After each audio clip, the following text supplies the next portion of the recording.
नमस्कार साथियों, स्वागत है आपका एक और बेहतरीन वीडियो में। दोस्तों, जैसा कि आपको मालूम है कि रेलवे ग्रुप डी 2022 में जितना भी गणित आपसे पूछा गया था, हम सभी को शिफ्ट वाइज कर रहे हैं। और उसी क्रम में दोस्तों आज जो हम करेंगे वो होगी 29 अगस्त 2022 की शिफ्ट नंबर 2। इससे पहले के वीडियो यदि आपने नहीं देखे हैं तो आपसे गुजारिश है कि आप उन्हें जरूर देख लेना। प्लेलिस्ट का लिंक हमने इसी वीडियो के डिस्क्रिप्शन में दे दिया गया है। दोस्तों, यहां पर आप सिर्फ ये नहीं सीखते कि सवाल को कैसे हल करते हैं, आप ये भी सीखते हो कि सवाल को जल्दी से जल्दी कैसे हल करते हैं। और ये सीरीज यदि आप देखते हैं तो आपको पता लग जाएगा कि आपका जो एग्जाम ग्रुप डी का होने वाला है उसमें किस प्रकार का गणित आपसे पूछा जाएगा। तो चलिए दोस्तों, ज्यादा देर नहीं करते हैं, सीधे सवाल पे आते हैं। तो पहला सवाल दोस्तों आपको स्क्रीन पर दिखाई दे रहा होगा, जिसमें लिखा हुआ है कि 10 बाल्टी पानी एक टैंक को भरता है। 10 बाल्टी पानी एक टैंक को भरता है और प्रत्येक बाल्टी की क्षमता 14 लीटर है। तो टंकी की क्षमता बेटा कुल इतनी हो जाएगी। आपसे पूछा है उसी टैंक को भरने में कितनी बाल्टियों की आवश्यकता होगी। तो हम x मान लेते हैं, जबकि प्रत्येक की क्षमता बेटा 7 लीटर है। तो 7 से इसको काट देंगे, 2 बार कटेगा, तो 20 बराबर x। तो यही इसका सही उत्तर हो जाएगा, जो कि ऑप्शन नंबर 1 आपको दिखाई दे रहा होगा। चलिए बेटा अगला सवाल करते हैं। देखिए sine 58 degree plus cos 82 degree का मान आपको बताना है। देखिए बेटा, साइन और कोस 90 डिग्री पे एक दूसरे के पूरक होते हैं, यानी कि साइन को यदि मैं कोस बनाना चाहूं तो मैं देखूंगा ये 90 से कितना कम है। आप कहोगे 32 डिग्री कम है। और यदि मैं कोस को साइन बनाना चाहूं तो ये हम देखेंगे ये कितना कम है, 90 से आप कहोगे 8 डिग्री कम है। और यही इसका सही उत्तर हो जाएगा, जो कि ऑप्शन नंबर 1 आपको दिखाई दे रहा होगा। ठीक है, त्रिकोणमिति का ये सवाल था बेटा, बहुत ही आसान सा, 10 सेकंड में ये सवाल हल होने वाला था। तो अगला सवाल देखिए बेटा, 1.5 मीटर लंबा एक लड़का है जिसकी लंबाई है 1.5 मीटर। ठीक है, 4 मीटर ऊंचे प्रकाश स्तंभ से, एक प्रकाश स्तंभ है 4 मीटर का, से 3 मीटर दूरी पर खड़ा है और इनके बीच की जो दूरी है वो 3 मीटर है। अब सवाल क्या है, सवाल कहता है कि स्तंभ के ऊपर से प्रकाश की छाया, मतलब ये स्तंभ है तो इसके ऊपर से प्रकाश की एक छाया बनाती है लड़के की छाया की लंबाई। तो बेटा यहां से अगर प्रकाश जाएगा तो लड़के की छाया ये बनेगी और इसकी लंबाई आपसे पूछी है। देखिए बेटा, ये भी 90 डिग्री का होता है, ये भी 90 डिग्री का होता है, ये समरूप त्रिभुज बन जाते हैं। समरूप त्रिभुज का कॉन्सेप्ट बहुत बड़ा है, लेकिन यहां पर आपको जितनी आवश्यकता है मैं उतना ही बताऊंगा। ये लंबाई हमें नहीं पता तो मैं इसको मान लेता हूं छाया की लंबाई x है। ठीक है, अब बेटा आप इस बड़े वाले त्रिभुज को देखिए, इसका छोटा सा मैं डायग्राम यहां पर बना देता हूं ताकि आपको समझ में आ जाए। ये कितना है 4, और ये पूरा कितना है, यहां से लेकर यहां तक 3 प्लस का x। ये कितना हो गया 3 प्लस का x। ठीक है, बड़े वाले को भूल जाइए, छोटे वाले पे आ जाइए, सिर्फ इतने पे ध्यान दीजिए। आपका ध्यान केंद्रित करने के लिए मैं इसको मिटा देता हूं, केवल छोटा वाला देखिए। अब देखिए बेटा, इसका आधार कितना है x और इसके जो लंब है वो कितना है 1.5 है। अब समरूप त्रिभुज में क्या होता है बेटा, भुजाओं का अनुपात ही बराबर होता है, मान बराबर नहीं होता, भुजाओं का अनुपात मतलब लंब बटे आधार बराबर लंब बटे आधार कर देंगे, या फिर आधार बटे लंब बराबर आधार बटे लंब कर देंगे। ठीक है, तो ठीक वैसे ही ले लीजिए लंब बटे आधार, यानी कि 4/3 प्लस का x बराबर में लंब बटे आधार यानी कि 1.5 बटे x। अब इसकी क्रॉस मल्टीपल कर लीजिए, ये इधर हो जाएगा 4x बराबर 1.5 की गुणा 3 में होगी तो ये हो जाएगा 4.5, और 1.5 की गुणा x में होगी तो ये हो जाएगा 1.5x। इतना हो गया। अब बेटा नीचे शायद आपको ना दिखाई दे तो मैं ऊपर का मिटा देता हूं, क्योंकि सवाल आपको समझ में आ ही गया है। ध्यान से समझिएगा। अब देखिए बेटा, इधर 4x है और ये 1.5 इधर आएगा माइनस हो जाएगा, है ना, तो ये 2.5x बचेगा। कितना बचेगा ये 2.5x, और 2.5x बराबर कितना है 4.5। तो दशमलव से दशमलव खत्म, 5 पंजे 25 और 5 निम 45, तो x बराबर कितना आ गया 9/5। और 9/5 को आप क्या कहते हो 1.8, जो कि उत्तर ऑप्शन नंबर आपका 2 ठीक हो जाएगा। ठीक है बेटा, ये समझाने में थोड़ा समय लग गया है, वरना ये 10 से 5 सेकंड का ही सवाल था। देखिए बेटा, 7 आदमी एक काम को 12 दिन में पूरा करते हैं, मतलब 7 आदमी किसी काम को 12 दिन में कर लेते हैं। टोटल वर्क है, ये मैन है आदमी और ये डे यानी कि दिन है। सवाल में बोला है वे काम शुरू करते हैं और 5 दिन बाद 3 आदमी चले जाते हैं। देखिए बेटा, जब भी ऐसा सवाल हो, चले जाएं या फिर आ जाएं, जुड़ जाएं, तो शेष काम पे ध्यान देते हैं। शेष काम कैसे पता चलेगा, देखिए 7 आदमी किसी काम को 12 दिन में कर सकते थे, तो 5 दिन बाद 3 आदमी, मतलब 5 दिन के बाद हो रहा है जो भी हुआ है, तो इसका मतलब ये है 5 दिनों तक इन्होंने कार्य कर लिया। जिस काम को ये 12 दिन में कर सकते थे, 5 दिन तक उस काम को कर लिया, तो शेष कितना बचा, 12 में से 5 गया, 7 दिन का शेष बचा, मतलब 7 आदमियों के 7 दिन का कार्य शेष बचा है। अब इसी शेष काम को 3 आदमी चले जाते हैं, तो 7 ये थे 3 चले गए तो 4, तो 4 आदमी कितने दिन में कर लेंगे, है ना, कितने दिन में कर लेंगे। तो 7×4 बराबर ये हो जाएगा, ये कितना है 4 एकम 4, 4 दूनी 8 और ये 1/4, 12 सही 1/4 दिन इसका सही उत्तर होगा, जो कि ऑप्शन नंबर 4 आपको दिखाई दे रहा होगा। ठीक है बेटा, तो इस प्रकार से इन सवालों को करना होता। अगला देखिए बेटा, ये है 0.2 गुणा 0.2 गुणा 0.2 माइनस 0.02 गुणा 0.02 गुणा 0.02 बटे में 2 बेटा नीचे के तीनों 2 से ऊपर भाग लगा दो, ऊपर भाग लगा तो ये बचेगा 0.1 गुणा 0.1 गुणा 0.1 माइनस फिर क्या बचेगा 0.01 गुणा 0.01 और वैसे ही ये बचेगा 0.01 ये बचेगा। ठीक है, अब देखिए इसकी गुणा कीजिए तो 1 आएगा बेटा, लेकिन कितने अंकों पर दशमलव लगेगा, 1 2 3 3 अंकों पर लगेगा, तो 1 अंक ये पहले से ही है तो 2 जीरो लगा देंगे, 3 अंकों पर दशमलव हो गया माइनस। ध्यान से समझिएगा, बहुत सारे बच्चों ने ये सवाल गलत किया था, छोड़ के भाग गए थे। यहां भी बेटा इन सबकी गुणा होगी, 1 तो आएगा ही आएगा, लेकिन दशमलव कितने अंकों पे आएगा, 2 4 6 अंकों पे आएगा, 1 अंक ये पहले से ही है तो 2 3 4 5 6 यहां पर दशमलव आएगा, इसमें से इसे घटाना है तो 0.001 में से इसको घटाना है, तो दशमलव के नीचे दशमलव 0.00001 ये घटाना है, इसको घटाना है। तो घटाने के लिए इधर हम 0 बढ़ा देते हैं, तो 10 में से 1 गया 9, यहां भी 9 यहां भी 9, यहां क्या बचा 0, यहां क्या बचा 0, यहां बचा 0 और यहां आएगा दशमलव। तो दशमलव के बाद 3 0 और 3 9 जिस ऑप्शन में है वही उत्तर होगा, ऑप्शन नंबर 2 इसका ठीक हो जाएगा। ठीक है, तो इस प्रकार से बेटा इस सवाल को करना था। यदि आप ठीक ठाक ये सीरीज पूरी देख लेते हैं ना, तो मुझे भी लगता है कि आपका कोई भी सवाल ग्रुप डी में बचने वाला है। देखिए बेटा ये सवाल बड़े ही काम का है, क्योंकि मैं ये सवाल कल भी कराया था और मैंने आपको बताया था ये एनटीपीसी सीबीटी 2 में भी पूछा गया था। देखिए इसको लगभग में लेना होता है, कभी भी पूरे में गुणा मत कीजिएगा। 199 को आप पूरा 200 ले लीजिए, क्योंकि ये 199.99 है और का 30% इसको हम ले लेते हैं पूरा।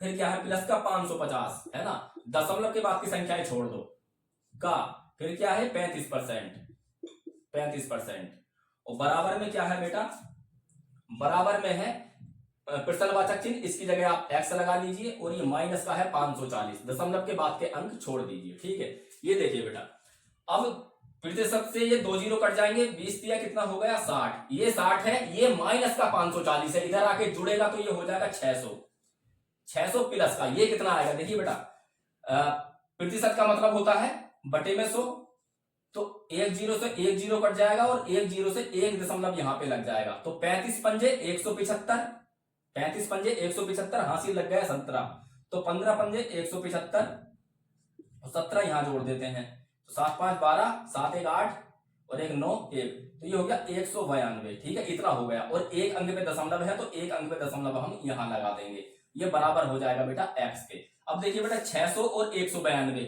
लगभग कितना हो गया, ये 792 हो गया। अब जो भी इसके आसपास होगा ना वही इसका सही उत्तर हो जाएगा।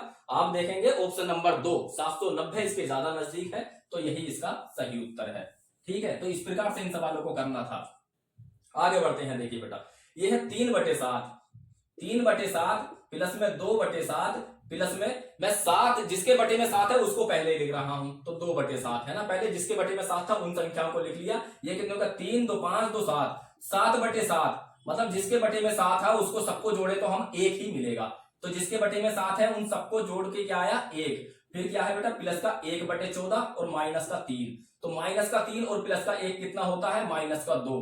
ठीक है, माइनस का 2। अब देखिए बेटा 14 दूनी 28, 28 में से 1 जाएगा तो 28 बड़ी संख्या है और इसके आगे क्या है माइनस है, तो माइनस का ही आएगा। 14 दूनी 28 में से 1 जाएगा तो माइनस का 27 और बटे में 14, यही इसका सही उत्तर है, जो कि ऑप्शन नंबर आपको 1 दिखाई दे रहा होगा। आगे बढ़ते हैं, अगला सवाल देखिए बेटा, निम्नलिखित में से कौन सा संबंध m नोटबुकों के मूल्य x की गणना करेगा यदि n नेट नोटबुकों का मूल्य 1680 रुपए है। मूल्य बेटा हमेशा ऊपर होता है ना, तो m नोटबुक है जिनका मूल्य x है, तो x ऊपर और नोटबुकें नीचे, ऐसे ही अगले आगे करेंगे, रुपया हमेशा ऊपर और माल हमेशा नीचे जो कि n है, ये इसका सही उत्तर होना चाहिए। लेकिन सवाल में बोला है कौन सा संबंध दर्शाता है ना, एग्जैक्ट नहीं बोला है, हमें संबंध देखना है, तो ये संबंध होना चाहिए। ऑप्शन देखेंगे, ऑप्शन में ऐसा कुछ नहीं मिलेगा। ठीक है, तो ऑप्शन के हिसाब से इसको पलट के देख लेते हैं। ये m/x बराबर n/1680, ये हो जाएगा, है नहीं, जो कि ऑप्शन नंबर आपका एक दिखाई दे रहा होगा। तो ऑप्शन नंबर एक इसका सही उत्तर है। चलिए बेटा आगे बढ़ते हैं। 4%, 5% और 14% की तीन क्रमागत छूट किस एकल छूट के बराबर होंगी। इसके बहुत सारे तरीके हैं, पर एक तरीका मैं आपको बताता हूं। यहां पर आप इसका सक्सेसिव भी लगा सकते हैं, पहले 4 और 5 पे लगा लीजिए, जो भी आएगा तो उसका फिर 14 पे लगा लीजिए। लेकिन एक तरीका मैं बताता हूं, देखिए बेटा, a प्लस का b प्लस का c माइनस का ab प्लस का bc और प्लस का ca, इसके बाद में कुछ जुड़ता है, वो इतना कम जुड़ता है कि उसे आप यदि ना भी जोड़े ना तो भी उत्तर में कोई फर्क नहीं पड़ेगा, क्योंकि उत्तर लगभग में बताना होता है। तो बहुत ही कम वैल्यू आती है, उसे आप ना भी जोड़ेंगे तो भी कोई फर्क नहीं पड़ेगा। देखिए अब यहां पर देखिए, ये तीनों को जोड़ दीजिए आप, कितना हो गया, 4 5 9, ये और ये 23 हो जाएगा, ठीक है, माइनस।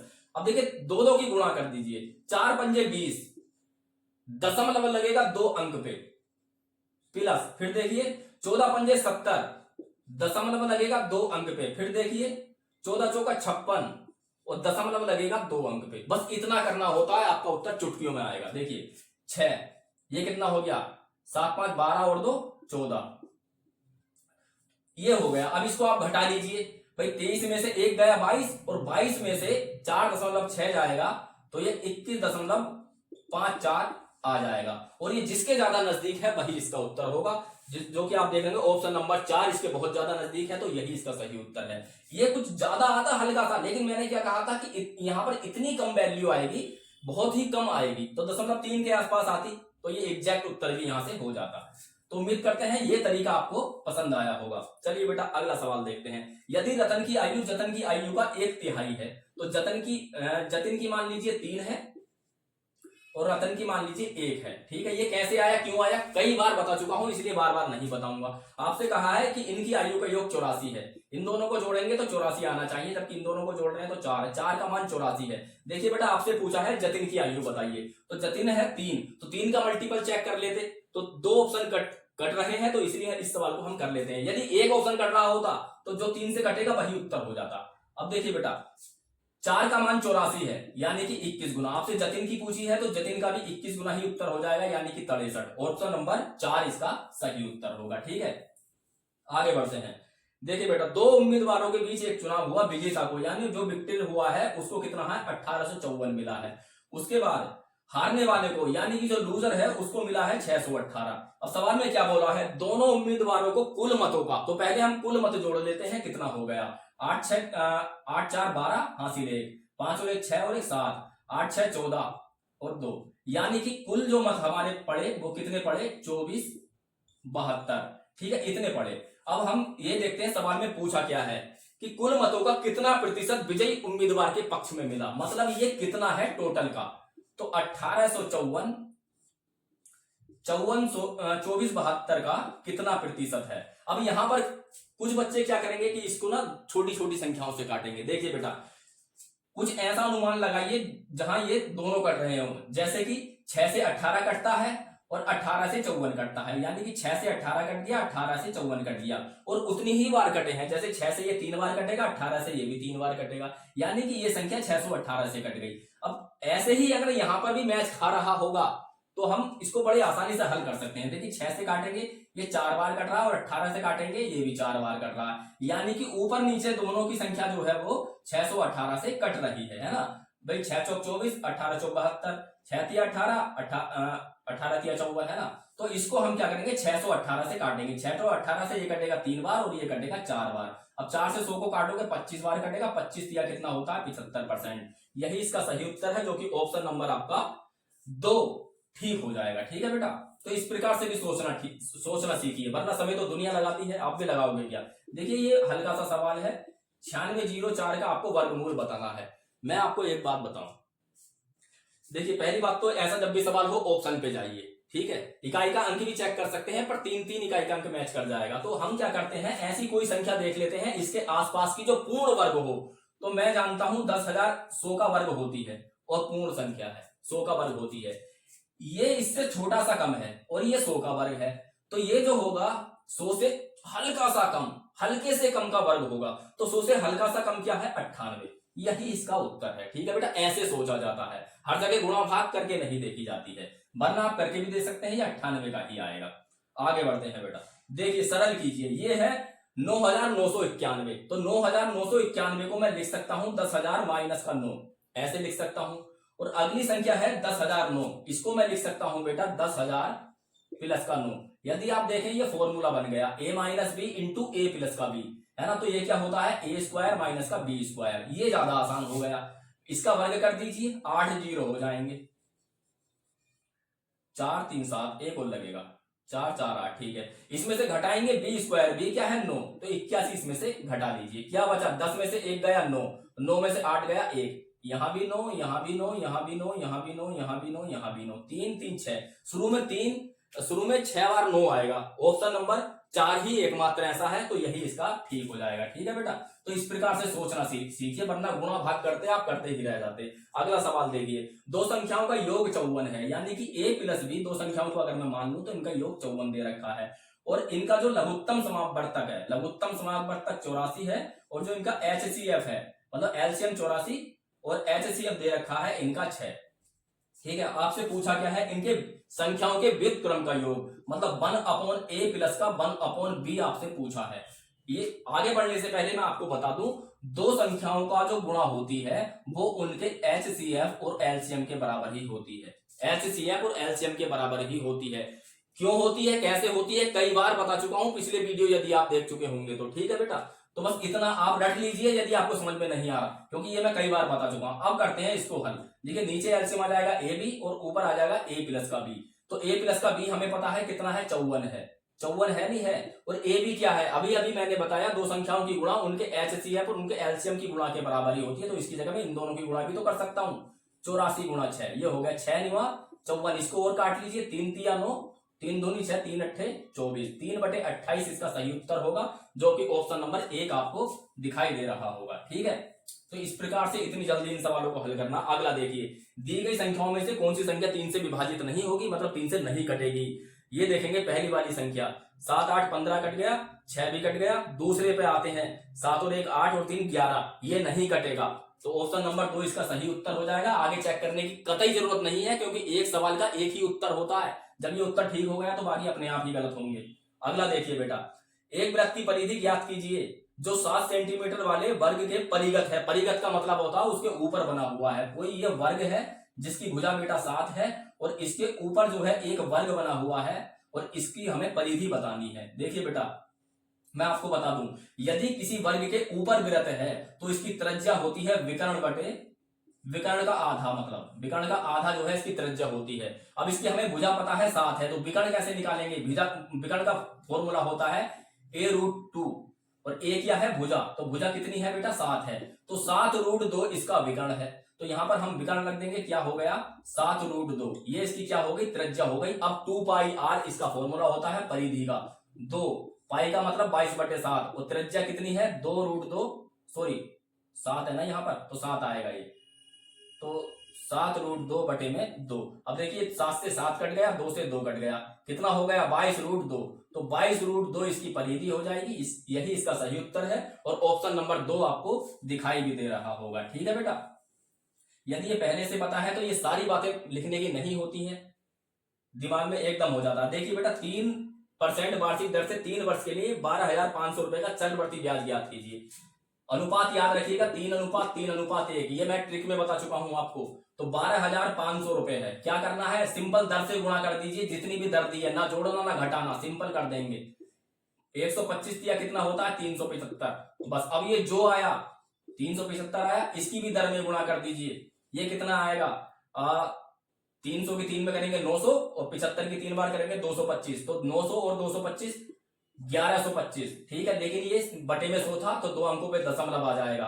अब क्या करेंगे, 11.25 की गुणा फिर बेटा दर से कर देंगे, लेकिन अब देखिए आप इसकी गुणा करेंगे फिर दशमलव लगाएंगे, तो 4 अंकों पे दशमलव आएगा, 4 अंकों मतलब कुछ भी आएगा ये XYZ, तो 4 अंकों पे दशमलव आना है, तो इसको यहीं पे इतना छोड़ दीजिए। अब ये इस अनुपात का काम क्या था, इसकी गुणा 3 में, इसकी गुणा 3 में, और इसकी गुणा 1 में, अब जो भी आएगा ना वही उत्तर हो जाएगा। ठीक है, तो इसको मैं मिटा देता हूं, क्योंकि इसका कोई ज्यादा मतलब है नहीं, 4 अंकों में दशमलव आएगा, बहुत छोटी संख्या आएगी, लेकिन हम अनुमान ये लगा सकते हैं कि यहां से जो भी आएगा उसके छोटा थोड़ा सा बड़ा आएगा।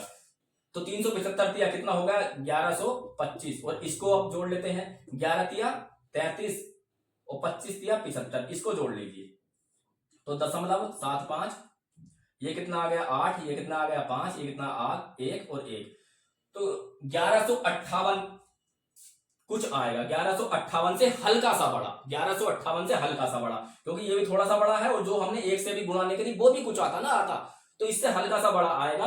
ऑप्शन नंबर 1 इसका ठीक हो जाएगा, जो कि है 1159 रुपए। ठीक है बेटा, तो इतनी जल्दी इस सवाल को हल करना था। कैलकुलेशन फास्ट है तो आप इसको 10 से 15 सेकंड में उड़ा सकते हो सवाल। अगला देखिए बेटा, ये सवाल है, इस सवाल को कितने बच्चे गलत करके आए थे? 9, 11, 15, 17, x, 19 और 21। इसमें कहा है कि x माध्यक है। ये क्या है? माध्यक। माध्यक का मतलब होता है माध्य का, ये माध्य का है। ठीक है, और x एक पूर्णांक है, मतलब दशमलव में नहीं है, पूरा का पूरा अंक है, तो x का मान बताइए। देखिए बेटा, संख्याएं पहले से ही आरोही क्रम में है, बच्चा यहीं पे गलती खाया। संख्याएं पहले से ही आरोही क्रम में है, तो बच्चे ने क्या सोचा 9, 11, 15, 17, तो यहां पर क्या आना चाहिए? ऑप्शन देखा 18 है, तो 18 लगा दिया, जो कि सबका गलत था।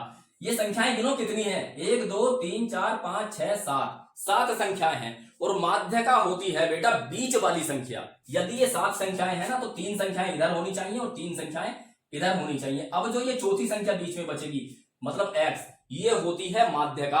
आरोही क्रम में यदि लिखा हुआ है तो हम देखेंगे इधर से 4 है, इधर से 2 है, ऐसा नहीं है। तो 3 संख्याएं इधर लिखो पहले, 9, 11, 15, 9, 11 और 15, अब बीच में x, अब 3 संख्याएं उधर लिखो, क्या क्या बचा? 17, 19 और 21। अब ये माध्यका होगी, 3 इधर 3 इधर, बीच की संख्या माध्यका होती है। तो ऑप्शन देखेंगे पूर्णांक एक ही आएगा इनके बीच में 16, तो वही इसका सही उत्तर होगा, क्योंकि पूर्णांक है ना x। 13 नहीं होगा, 14 नहीं होगा, 18 नहीं होगा। तो इस प्रकार से बेटा इस सवाल को हल करना था। जरा कितने बच्चे इस सवाल को गलत करके आए थे? अगला सवाल देखिए बेटा, इसको सरल कीजिए। x की गुणा बेटा अंदर कीजिए ब्रैकेट में, तो ये हो जाएगा 2x स्क्वायर माइनस का 5x प्लस का 6 की गुणा अंदर कीजिए, ये हो जाएगा 6x स्क्वायर और माइनस का 4 छंग 24 और प्लस का 18। अब देखिए x स्क्वायर जोड़ लो पहले, ये भी प्लस का, ये भी प्लस का, 6 और 2 8x स्क्वायर, और ये माइनस का 5x ऐसे ही आ जाएगा। ये देखिए माइनस का 24 है और प्लस का 18 है, तो ये माइनस का 6 आएगा। जहां भी ऐसा होगा वही इसका सही उत्तर है। ऑप्शन नंबर 2 पर जब आप निगाह डालेंगे तो आपको दिख जाएगा यही इसका सही उत्तर है। ठीक है बेटा, आगे बढ़ते हैं। अगला सवाल देखिए, निम्नलिखित में से किस द्विघात समीकरण का एक मूल 2 प्लस का रूट 5 है? देखिए बेटा, ये अपरिमेय मूल है, और अपरिमेय मूल जब होता है तो इसका कॉन्सेप्ट मैं आपको शायद मैंने नहीं बताया है, आप कहोगे तो मैं इसकी एक वीडियो बना दूंगा। तो इसका जो एक दूसरा मूल होगा ना, वो यही होगा। क्यों होगा, कैसे होगा, लंबा कॉन्सेप्ट है, समझने में आपको समय लगेगा, यहां पर इतना समय होता नहीं है, तो आप समझ लीजिए। इसका यदि एक मूल ये है तो दूसरा मूल इसका 2 माइनस का रूट 5 ही होगा। ये बहुत काम का फैक्टर है, आप चाहोगे तो मैं इस पर वीडियो बना दूंगा बेटा। ये देखिए, अब हम इसकी समीकरण बना लेते हैं। समीकरण क्या होती है? एक्स स्क्वायर माइनस का अल्फा प्लस बीटा एक्स और प्लस का अल्फा बीटा, ये बेटा एक मानक समीकरण होती है। ठीक है, तो एक्स स्क्वायर, अब इन दोनों को जोड़ेंगे, अल्फा पूरा ये है, बीटा पूरा ये है, इन दोनों को जोड़ेंगे तो देखेंगे ये प्लस का रूट 5 है, ये माइनस का रूट 5 है, ये दोनों कट जाएंगे, क्या बचेगा? 2 और 2 मतलब 4x।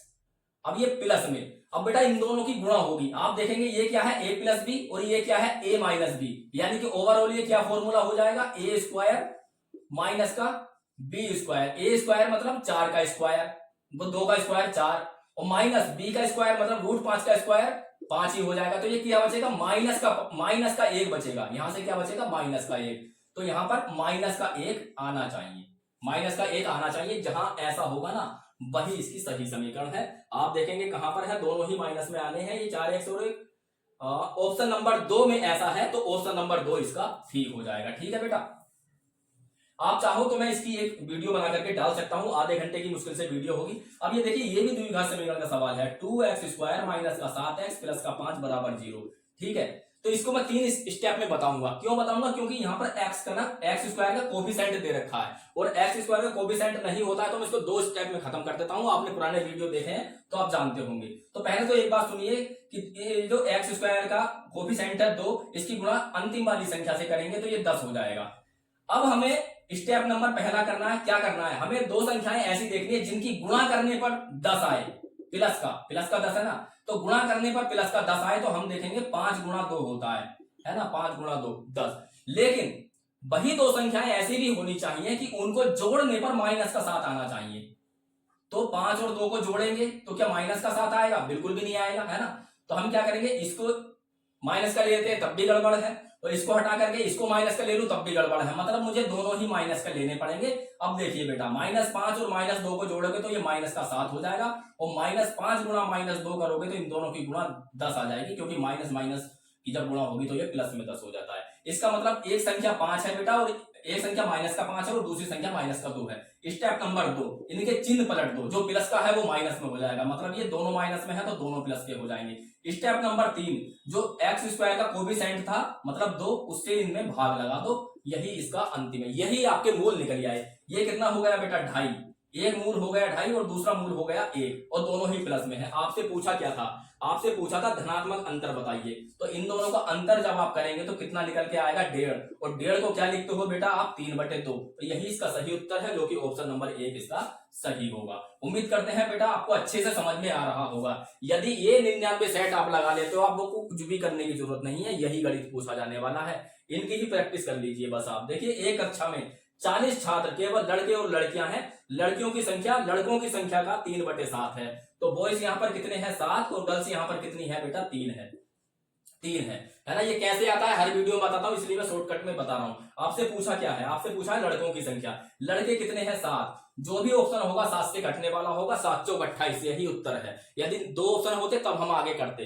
तो यहाँ पे अगर हमें 28 मिल गया कटने वाला, तो ऑप्शन नंबर 1 इसका सही हो जाएगा। ठीक है बेटा, बाकी करना चाहो तो आप कर सकते हैं। ये सवाल देखिए बेटा, ये एक डायग्राम वाला सवाल है, इसमें यदि आपको ना दिखाई दे रहा हो तो मैं आपको बता दूं कि ये गोल वाला जो ऐसे दे रखा है, ये है 2020, और ये कुछ वर्ग के रूप में जो चौखुटा दे रखा है, ये है 2021। ठीक है, तो आपसे पूछा है 2020 और 2021 में क्यू प्रकार के उत्पादों का औसत। तो पहले तो हम देखेंगे क्यू जो है वो 2020 और 21 में कितना है। क्यू जो है, तो ध्यान से देखेगा, क्यू का 2020 और 21 में कितना है? 29.5 है, और एक में 22.5 है। इनको यदि आप जोड़ेंगे तो ये कितना हो जाएगा? ये 52 हो जाएगा बेटा। कितना हो गया? 52। तो हमें एक ऐसा उत्पाद ढूंढना था जिसका मतलब औसत भी इसके बराबर हो, तो इसको हम 2 से भाग देंगे, औसत आएगा, कोई मतलब नहीं है। हम ये देख लेते हैं जो इसका योग है वही उसका योग होना चाहिए, तो हम सबको चेक करेंगे। तो आप देखेंगे टी जो उत्पाद है, टी उत्पाद में आप देखेंगे इसका एक वर्ष में हो रहा है 32 और दूसरे में हो रहा है इसका 20, लास्ट में ये भी 52 हो गया, तो यही इसका बेटा सही उत्तर हो जाएगा।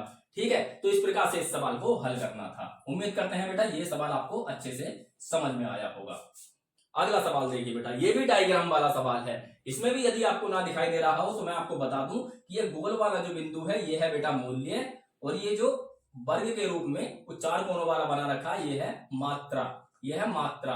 आप देखेंगे भारत का आम निर्यात जहां पर लिखा हुआ है उसके नीचे ये हिंट दिया हुआ है। ठीक है, तो बेटा जब भी मैं रावधानी के सवाल कराता हूं आपको हमेशा बताता हूं कि ऊपर हमेशा रुपया आता है, नीचे हमेशा माल आता है, तो यहाँ पे ऐसा ही करना है। पूछा क्या है? किस वर्ष में प्रति 100 इकाई के लिए मूल्य न्यूनतम था, कम से कम था, है ना। तो हम देखते हैं मूल्य ऊपर और मात्रा नीचे। तो देखिए बेटा पहला 2018 में यदि हम देखेंगे तो 460 रुपए ऊपर आएगा और 390 जो माल है वो नीचे आ जाएगा। ठीक वैसे ही 2019 में देखेंगे तो 370 बटे ये 280 हो जाएगा। ठीक वैसे ही 2020 में देखेंगे तो 350 बटे ये कितना हो जाएगा? 280, और 2021 में देखेंगे ये 450 बटे कितना हो जाएगा? ये हो जाएगा 350। अब देखिए बेटा इसका भी आधार 280 है, इसका भी आधार 280 है ना, तो इसमें तो हम आराम से बता सकते हैं कौन सा छोटा है। तो क्या हम इनमें से ये जो 2 बची इनमें से कोई एक संख्या ऐसी बना सकते हैं जिसके आधार यानी कि जो इसका हर है वो 280 बन जाए? इसमें मैं कुछ कर सकता हूं, देखिए कैसे काटेंगे इसको। 5 सत्ते 35, 5 निम 45। ठीक है, अब मैं इसको 280 बना सकता हूं, कैसे? ऊपर नीचे 4 से गुणा करके, ऊपर नीचे 4 से गुणा करके। अब ये कितना हो गया? 4 निम 36, ये हो गया 360। अब ये कितना हो गया? 7 चौक 28, 280। ठीक है, ये तीनों के आधार समान हो गए। अब ये हो गया 360 बटे 280। अब देखिए बेटा यदि 3 भिन्न या कितनी भी भिन्न हो उनके यदि हर समान है, हर बराबर है, तो जिसका अंश सबसे छोटा होगा वह भिन्न भी सबसे छोटी होगी। वो हमें सबसे छोटा क्यों ढूंढना है, क्योंकि सवाल में यही पूछा है कि न्यूनतम मान बताइए। तो सबसे छोटा कौन सा अंश है यहाँ पर, 370, 350 और 360 में से आप कहोगे 350 सबसे छोटा है, तो हमें सबसे छोटा ही ढूंढना था। इन दोनों का तो अब कोई मतलब नहीं रहा, तो 350 बटे 280 ये जो है सबसे छोटी संख्या हो जाती है। ठीक है, अब देखिए बेटा, अब मैं इसको थोड़ा सा और पास में ले आता हूं, 350 बटे 280, इसको और काट लेते हैं, 0 से 0 काटेंगे, 7 पंजे 35, 7 चौक 28, और यहां भी 0 से 0 काट देंगे। अब हम कौन सा बड़ा है कौन सा छोटा है ये देखने के लिए तिरछी गुणा करेंगे, तिरछी गुणा करेंगे। जिधर मान छोटा आएगा वह भिन्न भी छोटी होगी। तो 4 छंग 24 हासिल 2, 4 चौक 16 और 2 18। अब इधर देखते हैं, 5 निम 45 हासिल 4, 5 या 15 और 4 19। तो इसका मतलब हम ये देखें, ये 2018 का था ना बेटा। हाँ, तो अब देखिए इनमें से कौन सा छोटा है, आप कहेंगे ये छोटा, मतलब 460 बटे 390। और ये किस वर्ष की बात है, ये है 2018 की बात, यानी कि ऑप्शन नंबर 1 इसका ठीक हो जाएगा। तो इस प्रकार से बेटा ये देखना था, ओवरऑल इसमें यही बताना है कौन सी भिन्न छोटी है कौन सी बड़ी है। अब ये बेटा आपके 24 सवाल इसके हो चुके हैं। तो आप देखिए बेटा अंतिम सवाल आपके सामने है, ये त्रिकोणमिति का सवाल है, और ये सवाल नहीं पूरा कॉन्सेप्ट है। सवाल में दे रखा है कि यदि कोस की पावर 4 थीटा माइनस साइन की पावर 4 थीटा बराबर के है, तो 1 प्लस के अपॉन में 1 माइनस के का मान कितना होगा। देखिए बेटा एक कॉन्सेप्ट सीख लीजिए, कोस 2 थीटा का, कोस 2 थीटा बराबर होता है कोस स्क्वायर थीटा माइनस के साइन स्क्वायर थीटा। मतलब इसकी जगह मैं ये भी लिख सकता हूं, और क्या लिख सकता हूं, और इसकी जगह में मैं लिख सकता हूं कोस की पावर 4 थीटा माइनस साइन की पावर 4 थीटा, जो कि सवाल में आपको दे भी रखा है। और इसकी जगह मैं क्या लिख सकता हूं, इसकी जगह मैं लिख सकता हूं बेटा कि 2 कोस स्क्वायर थीटा माइनस 1, और इसी की जगह मैं लिख सकता हूं 1 माइनस का 2 साइन स्क्वायर थीटा। मतलब ये सारे मान एक ही हैं, सवाल में इसको के रखा है, के कह रखा है, तो आप किसी का भी मान के रख दीजिए, लेकिन हमें ये सवाल करना होगा ऑप्शन के हिसाब से, जैसी ऑप्शन की डिमांड है हम वैसा ही करेंगे। सवाल में पूछा है 1 प्लस का के, तो 1 प्लस का के की जगह मैं क्या रखूं, भाई ये तो पहले से ही दे रखा है, इसका रखने का कोई फायदा नहीं होगा, तो मैं इसको रखूंगा। क्या है ये, 2 कोस स्क्वायर थीटा माइनस का 1 बटे में आपको दे रखा है 1 माइनस का। अब मैं यहां पर भी यही रख दूं तो दोनों जगह सेम हो जाएगा, उत्तर निकल के फिर भी नहीं आता, तो अब मैं उसकी जगह ये रख देता हूं। कितना है ये, 1 माइनस का 2 साइन स्क्वायर थीटा, ये रख दिया मैंने। अब देखिए इस माइनस की गुणा अंदर होगी ना, तो ये प्लस का माइनस में हो जाएगा, ये प्लस का माइनस में हो जाएगा, ये माइनस का प्लस में हो जाएगा। मतलब 1 ये प्लस में है तो एक तो हो जाएगा ये माइनस में, और ये माइनस का था ये प्लस का हो गया। अब देखिए बेटा इस 1 से ये 1 कट गया, इस 1 से ये 1 कट गया, और 2 से 2 भी कट गया, तो क्या बचा। अब मैं उसको ऊपर को ना मिटा देता हूं, हो सकता है इसके नीचे आपको ना दिखाई दे, ये सारा लिख लेना जो भी मैंने यहां पे समझाया था। अब देखिए बेटा इसको मैं क्या लिख सकता हूं, कोस स्क्वायर थीटा, और बटे में क्या बचा, साइन स्क्वायर थीटा। अब दुनिया जानती है ये क्या होता है बेटा, कोट स्क्वायर थीटा होता है, और यही इस सवाल का सही उत्तर है। इसी के साथ बेटा ये 25 के 25 सवाल आपके पूरे होते हैं। हमारी मेहनत यदि पसंद आ रही है तो बेटा चैनल को जरूर सब्सक्राइब करके जाइएगा, और वीडियो को जरूर लाइक करके जाइएगा, और अपने सुझाव कमेंट बॉक्स में जरूर दीजिएगा। मिलते हैं अगले वीडियो में, तब तक के लिए नमस्कार।